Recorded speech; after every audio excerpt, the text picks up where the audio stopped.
Bonjour à tous, j'ai voulu aborder le thème du diabète, tout simplement parce qu'en ce moment je rencontre des personnes qui sont diabétiques ou qui ont dans leur entourage une personne diabétique.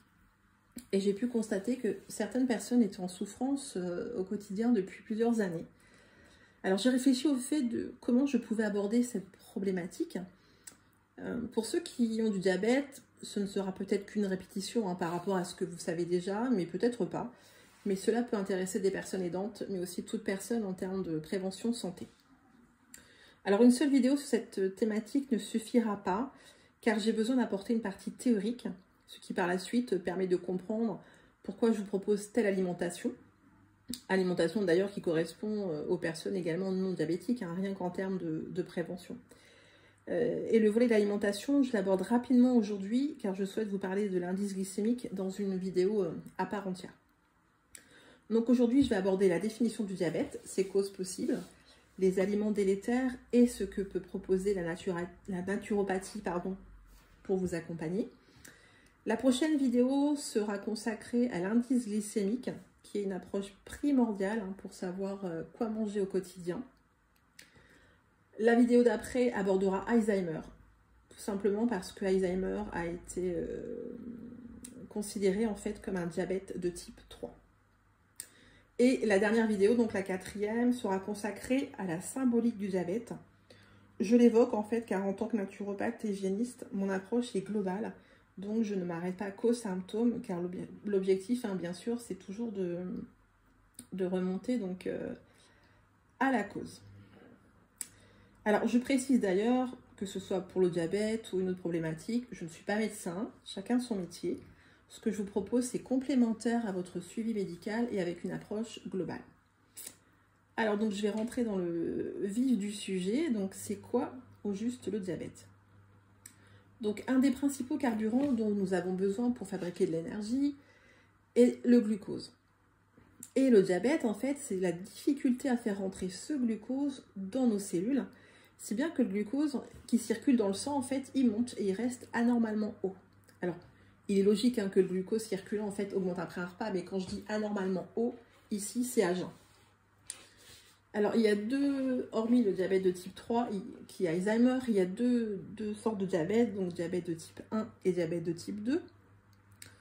Alors le diabète de type 1, c'est environ dans 6% des cas, c'est chez un enfant ou un adolescent. Donc le pancréas n'arrive plus à produire assez d'insuline. Donc l'insuline, c'est l'hormone qui permet de faire rentrer le glucose à l'intérieur des cellules pour ensuite être brûlé dans nos mitochondries. Et donc ce diabète est traité avec de l'insuline. Le diabète de type 2 il est différent car ici ce n'est pas que le pancréas n'arrive plus à produire de l'insuline, mais en fait l'insuline a des difficultés à faire son travail. En fait, le récepteur auquel elle s'accroche pour déclencher le transport du glucose à l'intérieur de la cellule, en fait, il devient insensible. Il ne répond plus comme il faut en fait à l'accrochage de l'hormone. Donc ce diabète-là, on le retrouve beaucoup dans les pays industrialisés, ou en voie de développement. Pays en voie de développement pour ceux qui ont une hygiène de vie à l'occidentale. Et c'est vrai que le diabète, il s'installe de façon permissive, silencieuse, parce qu'à première vue, on ne se sent pas malade, on a juste une mauvaise biologie. Il y a des symptômes quand même qui peuvent apparaître, tels que la soif, le besoin d'uriner souvent et un amaigrissement possible. Et c'est vrai qu'on associe souvent le diabète à un surpoids, mais il y a des diabétiques qui perdent du poids. Donc c'est une pathologie de plus en plus présente, en pleine explosion. Et certains diabétiques ne savent pas qu'ils ont cette pathologie-là en fait. Donc le diabète augmente les maladies infectieuses, les maladies de l'âge. Mais c'est vrai qu'un accompagnement existe pour vivre au mieux au quotidien. Et avec un changement d'hygiène de vie, certaines biologies, certains symptômes s'améliorent réellement. Donc il est important de faire un bilan sanguin. Et donc ensuite, je voulais voir avec vous donc, les effets délétères du diabète. Alors il faut savoir que les récepteurs à l'insuline, ce sont des protéines. Et le glucose, il se colle facilement aux protéines, c'est ce qu'on appelle la glycation.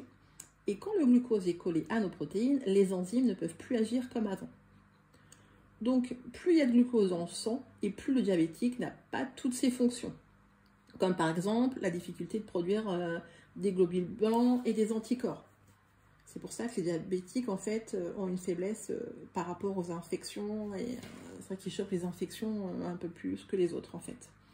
C'est la même chose pour les protéines qui défendent contre le stress oxydatif et l'inflammation, comme également les enzymes du foie qui doivent neutraliser les polluants, l'inflammation qui augmente, et du coup, ça accélère le vieillissement, et ça touche tous les organes, ce qui augmente donc les pathologies dégénératives, et notamment les pathologies cardiovasculaires et les cancers. Dans les effets délétères, il y a aussi la possibilité de paralyser les enzymes qui fabriquent les neurotransmetteurs, ce qui aboutit à une baisse de la capacité de la mémoire et donc au diabète de type 3. Et donc, cette production d'énergie, elle diminue. Du coup, ce qui se passe, c'est que la personne est fatiguée, une baisse d'énergie pour toutes les autres fonctions, également pour se défendre contre les bactéries, les virus, la pollution, l'oxydation, l'inflammation. Donc c'est comme ça qu'une simple augmentation du glucose circulant invalide au départ des molécules, puis des baisses d'énergie globale et des maladies de plus en plus sérieuses. Vous voyez, c'est insidieux et c'est croissant avec le temps en fait. Et voilà, donc vu que le diabète de type 2, c'est une perte de sensibilité à l'insuline, cela oblige aussi le pancréas à en produire plus pour le même effet. Et donc au début, c'est pour ça que la personne n'est pas forcément diabétique, mais intolérante au glucose. Et d'ailleurs, il y a le test OMA qui permet aussi de mesurer le glucose et l'insuline à jeun. Alors, qu'est-ce qui fait qu'on est diabétique en fait, hein? Alors, il y a une part génétique dans le diabète de type 2. Mais la bonne nouvelle, c'est qu'avec l'épigénétique, en fait, au niveau de l'alimentation, par rapport à un changement d'hygiène de vie, on peut aussi, ça peut aussi permettre, si vous voulez, de faire taire certains mauvais gènes. Donc, même s'il y a une part génétique, on peut travailler dessus. Le diabète aussi peut être dû à une surabondance d'aliments industriels, c'est-à-dire qu'il y a des personnes qui ne mangent que des calories vides, en fait, jamais d'alimentation vivante. Ça peut être dû à la sédentarité, hein, la junk food. Ça peut être dû au surpoids androïde, c'est-à-dire le poids au-dessus de la ceinture. Car en fait, la graisse, elle relâche en permanence des acides gras et ils se transforment donc en triglycérides dans le foie. Ça peut être aussi dû à de l'inflammation, un déficit en magnésium. Parce que le magnésium, en fait, ça empêche le glucose. Le fait qu'il y ait un déficit en magnésium, ça empêche le glucose, si vous voulez, d'être transformé en énergie. Le diabète peut être aussi dû à des carences en chrome et en zinc. Ça peut être dû aussi à une intoxication alcoolique. Alors, les aliments les plus diabétogènes, ce sont les sucres rapides, hein, car ça augmente la glycémie, ça donne plus de glycation. Le roussi, ce qu'on appelle les molécules de Maillard, vous savez, le barbecue, la viande bien grillée, le poisson bien grillé, les patates sautées bien grillées, le pain qu'on met, tout ce qu'on met au grille-pain qui est bien grillé. Donc ça provoque ce qu'on appelle des molécules de Maillard et ça, c'est pas bon non plus. C'est un aliment qui est vraiment diabétogène. Le sel n'est pas bon non plus puisque ça fait rentrer le glucose dans les cellules. Il faut savoir que l'intestin ne peut pas absorber le glucose sans la présence du sel. Et aujourd'hui, le sel, on en a partout si on ne cuisine pas, c'est-à-dire que dans les plats préparés, et même les personnes quelquefois qui achètent des boîtes de conserve, vous voyez, même des petits pois, des choses comme ça, mais vous avez du sel dedans, vous avez du sel et du sucre. Donc l'excès de sel, voilà, c'est un aliment délétère. Un autre aliment délétère sont les viandes en excès, car il y a un excès de fer et du coup ça a un impact sur la dégénérescence des cellules du pancréas. Et la charcuterie, n'en parlons même pas. Tout ce qui est graisse trans, l'excès de graisse saturée et l'excès d'oméga 6. Donc ça, vous verrez, j'ai fait une vidéo, c'est la vidéo d'avant, de mémoire, sur les lipides, justement, où vous avez les différentes lipides et lesquels il faut éviter et lesquels il faut consommer au quotidien. L'élément diabétogène, c'est aussi les édulcorants. C'est une catastrophe, tout ce qui est faux sucre, donc les aspartames, les Coca Zéro, les trucs, tout ce qui est light et tout ça. Donc ça, c'est à exclure. Mais vraiment, que ce soit pour diabète, votre flore, enfin, c'est vraiment... les édulcorants, c'est à exclure. C'est même pas éviter, c'est à exclure. Tout ce qui est aussi... on parlait de dysbiose au niveau de la flore. Le fait qu'il y ait des mauvaises bactéries, par exemple, ça peut favoriser le diabète.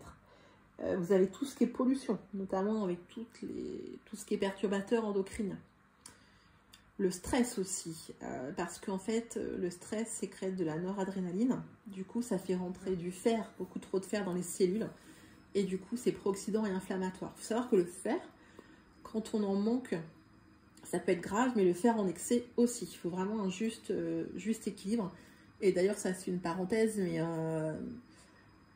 tout ce qui est complément alimentaire en fer, il faut vraiment éviter parce que c'est pro-inflammatoire. Et le complément, si vous devez prendre un complément alimentaire en fer, ce n'est que le médecin qui doit vous le prescrire. Parce que c'est vraiment que c'est indispensable, que vous ne pouvez pas l'apporter par la viande, notamment les végétariens. Mais aujourd'hui, vous avez beaucoup de compléments alimentaires où il y a du fer à l'intérieur en vente libre. Lisez bien les étiquettes. De toute façon, je ferai une vidéo sur les compléments alimentaires aussi. Parce qu'il y a beaucoup de... Je ne suis pas contre les compléments alimentaires. Hein. Moi aussi, des fois, j'en conseille. Mais pour moi, c'est une béquille temporaire. Et il y a beaucoup d'effets délétères aussi dans certains compléments. Donc voilà, faites attention. Donc ça, c'était une parenthèse. Le stress aussi, donc ça active les globules blancs. Et c'est un cercle vicieux parce que vous avez aussi une attirance vers le sucré. Donc vous mangez sucré pour le diabète, forcément, ce n'est pas bon. Les éléments diabétogènes aussi, c'est le manque de sommeil, car ça augmente le risque d'intolérance au glucose. Mais également la sédentarité, voilà. Le fait de ne pas bouger. Alors, comment être accompagné en naturopathie quand on est diabétique? Alors ici, je vous donne vraiment une ligne directrice qu'on peaufine en consultation par rapport à l'anamnèse que je fais avec vous, à l'entretien, aux questions que je vous pose. Hein. Comprenez que quand je vous ai en consultation, forcément que c'est beaucoup plus détaillé que ça en fait. Donc ce qu'on fait, c'est qu'on réduit la toxémie, on ouvre les émonctoires, on libère les énergies vitales. Alors déjà en termes d'alimentation, donc j'avais fait une vidéo sur le miam aux fruits et le miam aux 5, deux repas qu'on peut prendre dans la journée. Donc déjà avec ça vous avez une bonne base, sachant que le miam aux 5 je l'ai fait cru, mais vous pouvez très bien apporter un légume cuit, bien sûr, tant que vous commencez toujours par un légume cru au niveau de votre repas. Donc les vidéos, c'est des vidéos je crois du 3 et du 13 août. Bien sûr que cela ne suffit pas pour l'approche du diabète, mais vous ne ferez pas d'erreur en termes d'alimentation avec ces deux repas.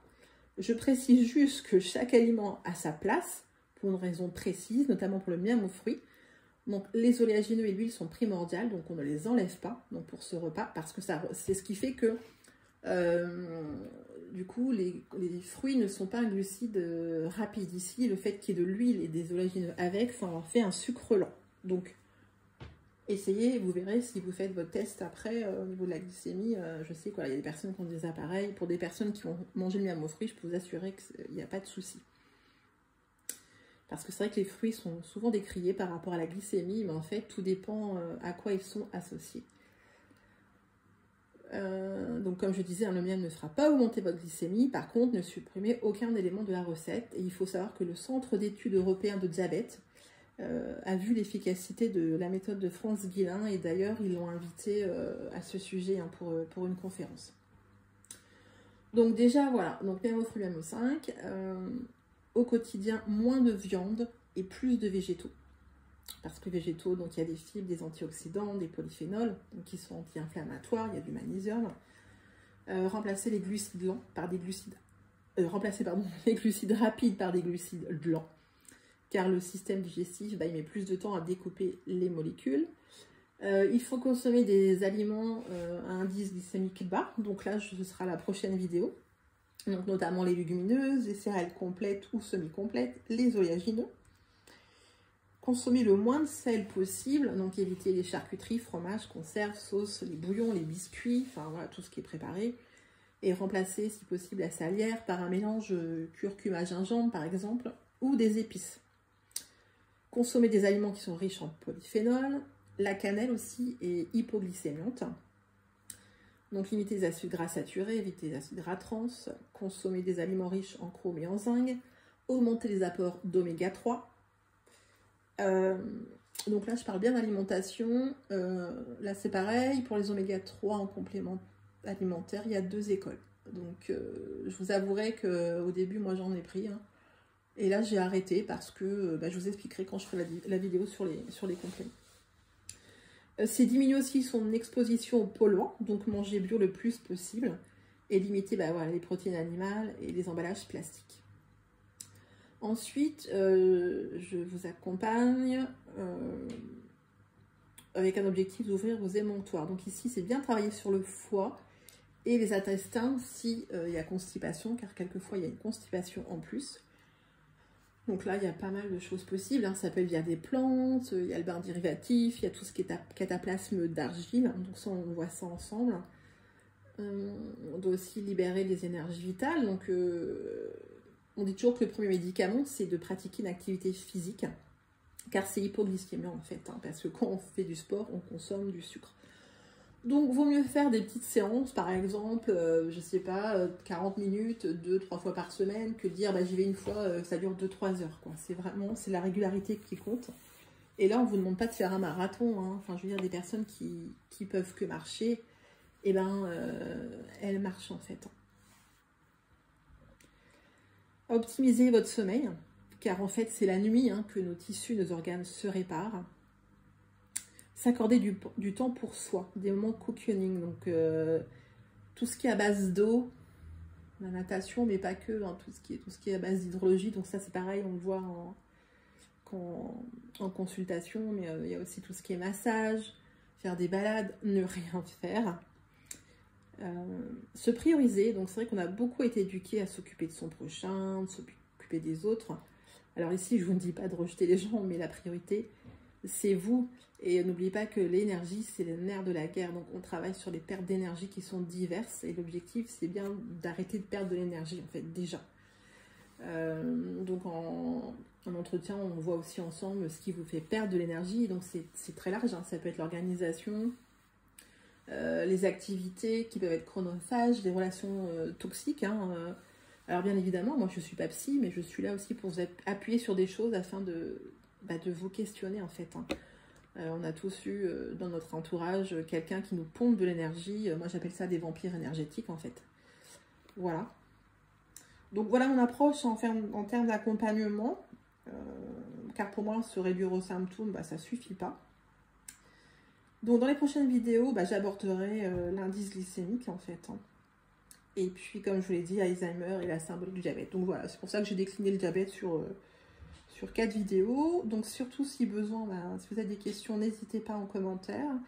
Et pour une consultation, de toute façon, vous avez mes coordonnées dans le descriptif en dessous de la vidéo. Voilà, je vous dis à la prochaine pour vous parler de l'indice glycémique.